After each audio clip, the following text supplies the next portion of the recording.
کردار شروع ہوا، وہ 86 سے لے کر آج تک 32 برس کا عرصہ گزر چکا ہے۔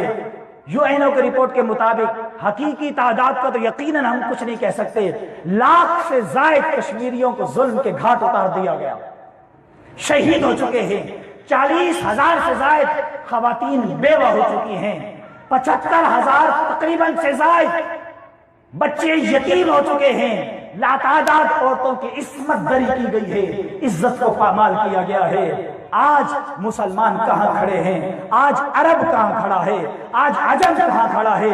بہت افسوس کے ساتھ کہنا پڑتا ہے وہ مودی بدبخت جو فرعونیت کی مثالیں قائم کر رہا ہے، ہمارے عرب ممالک ان کو بلا کر اپنے گھر میں بٹھا کر سول ایوارڈ سے نواز رہے ہیں۔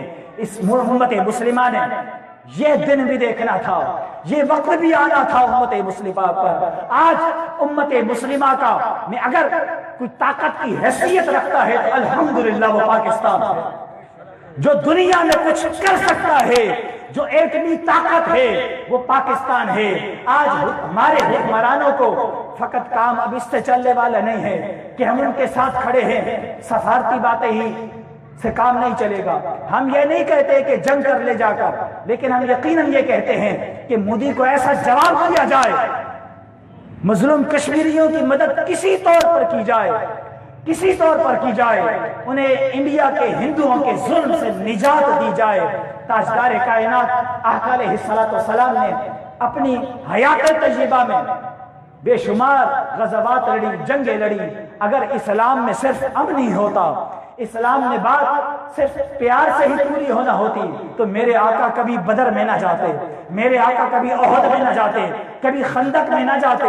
لیکن تاجدار کائنات آقا علیہ السلام بدر میں بھی سب سے آگے تھے، احد میں بھی سب سے آگے تھے، خندق میں بھی 2 پتھر باندھ رکھے تھے، تبوک میں بھی سب سے آگے تھے۔ میرے آقا نے بتایا اگر اخلاق کی اعلیٰ ترین مثال قائم کرنی ہو تو وہ بھی مصطفیٰ میں نظر آتی ہے، اور اگر دنیا کا سب سے اعلیٰ مجاہد دیکھنا ہو تو وہ بھی ذات مصطفیٰ میں نظر آتا ہے۔